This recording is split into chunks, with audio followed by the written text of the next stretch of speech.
Bem-vindos a mais um vídeo. Hoje o assunto vai ser um pouco diferente. Que eu gostaria de ter gravado sobre isso antes, mas resolvi fazer agora. Sobre o pensamento político de J.R.R. Tolkien, que concordo e simpatizo muito. Eu sei que muitos tradicionalistas e outros não gostam do Tolkien, né? Principalmente por conta das lições da Montfort ou da Flos Carmelli, que dizem que a literatura de Tolkien não apenas não está conforme a fé católica, como vai contra ela, né? Alguns até dizem que seria pecado um católico ler Tolkien, coisa que eu discordo totalmente. Eu acho isso uma grande bobagem, tá? E eu gosto de Tolkien e eu não vejo nada demais ler as suas obras. Mas o fato, tá, é que o Tolkien era, sim, um católico, tá? Um católico devoto. Ele sempre expressou isso. E até agora eu não vi ninguém provar o contrário. Tudo bem? Pois bem, eu já vi alguns libertários e outros dizendo que Tolkien seria anarquista. Eu, com todo respeito, eu discordo desse ponto. Tolkien não era anarquista. Muito se baseia numa citação. Extraída da carta 52 ao seu filho Christopher Tolkien, datada de 29 de novembro de 1943, em que ele dizia o seguinte: as minhas opiniões políticas tendem cada vez mais para a anarquia. O trabalho mais impróprio para qualquer homem, até mesmo para santos, é o de mandar em outros homens. Há apenas um ponto positivo, que é o hábito crescente de homens descontentes de dinamitar fábricas e usinas de energia. Espero que isso, agora incentivado como patriotismo, permaneça um hábito. Veja bem, ele disse que tende cada vez mais para a anarquia. E veja pela data, 29 de novembro de 1943.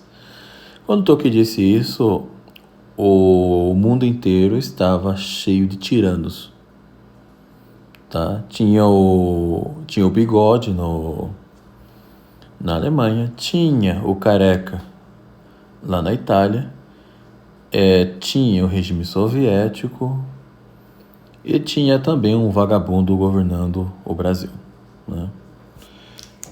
Então, era natural que muita gente que defendam um Estado, tá, que não seja tão centralizador, acaba se simpatizando com as ideias. Mas Tolkien, ele nunca foi anarquista. Muito pelo contrário, como um bom britânico que ele era monarquista. Quando lemos as cartas de Tolkien, percebemos que ele realmente não gostava de regimes que controlem os homens, tá? Então, ele nunca foi simpatizante do socialismo, do comunismo, qualquer outro regime totalitário. Quando nós lemos as suas obras, percebemos que até mesmo quando certos grupos, como de elfos e anões e homens, quando o regime dele desviam dos seus princípios, eles acabam virando tirania e depois sucumbem. São arruinados pelos seus inimigos, né? Os orcs e outros grupos aí, liderados por Morgoth, da primeira até a segunda era, ou Sauron, que da terceira à quarta era, né? Esses vilões, eles representam aquilo que Tolkien entendia como totalitarismo, tá? E outros reinos que fracassaram, seja por ganância, seja por tentação de poder e outras coisas mais. Isso sempre está presente na obra de Tolkien. Sendo assim, qual seria o modelo de sociedade perfeito, segundo o Tolkien? Nisso nós vemos nas suas histórias também. Tá? Tolkien, em uma de suas cartas, ele mesmo disse que o personagem com que ele mais se identifica das suas histórias é um hobbit comum. Não é nem o Frodo, nem o Bilbo, né? Um hobbit qualquer. Por quê? Basta ver como é o lugar onde os hobbits moram, vivem. O Condado. O Condado é o modelo ideal de sociedade para Tolkien. O Condado, ele é bem autônomo, a ordem lá é realmente espontânea, não há um governo centralizador e controlador das coisas. Os hobbits simplesmente vivem segundo os seus costumes ali. Claro, tem o Taim e tem o prefeito, mas o papel deles era mais administrativos, simbólicos e cerimoniais do que qualquer outra coisa. Eles não exercem um controle ali em cima dos hobbits. Eles não impõem algo assim. Tá?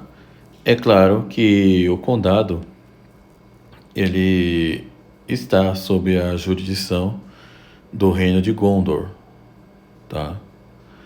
Mas o próprio reino de Gondor ele não se mete no condado. Provavelmente, tá? Isso não está bem,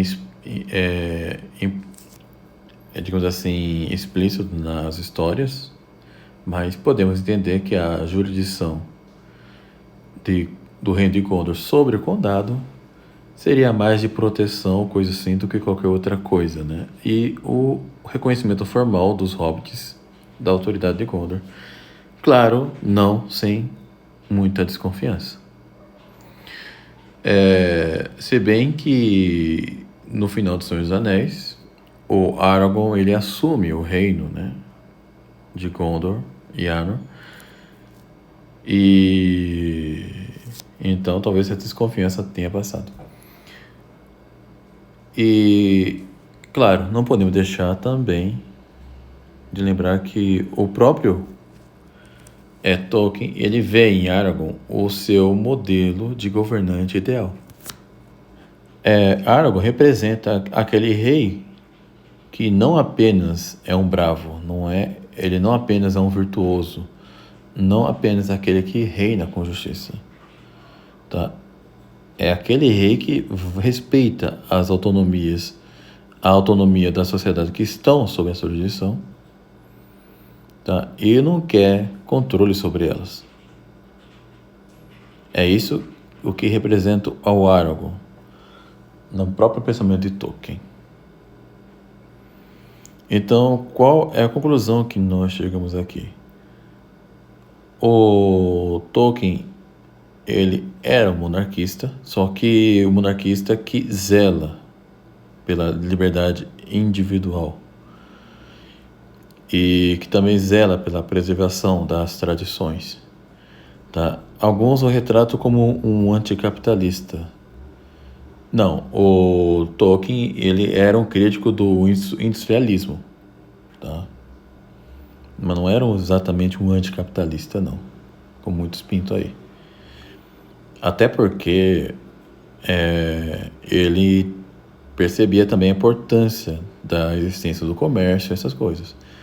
E devemos entender a sua crítica à ganância, à avareza, essas coisas, como uma crítica dentro da própria perspectiva católica. É bom lembrar que, por exemplo, o reino de Thorin, Escudo e Carvalho sucumbiu justamente porque o Thorin, o anão, ele ficou maluco ali depois de conquistar o tesouro que ele estava almejando. E os seus próprios ancestrais sucumbiram por causa dessa ganância também, né? Os próprios elfos também sucumbiram por causa disso. Então, é dentro dessa perspectiva que devemos entender. E com relação aos outros reinos, a outros ainda sucumbiram por causa dessa ambição de poder, o desejo de querer controlar todos os outros. Mas é assim que nós devemos entender o pensamento de Tolkien. Creio que isso seja o suficiente. É um assunto que eu gostaria de comentar, tá? E sim, eu sou um admirador do Tolkien, tá? Para o escândalo de muitos tradicionais.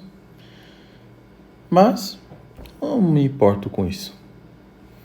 E sim, eu compartilho e muito do pensamento político de Tolkien. Então eu encerro por aqui.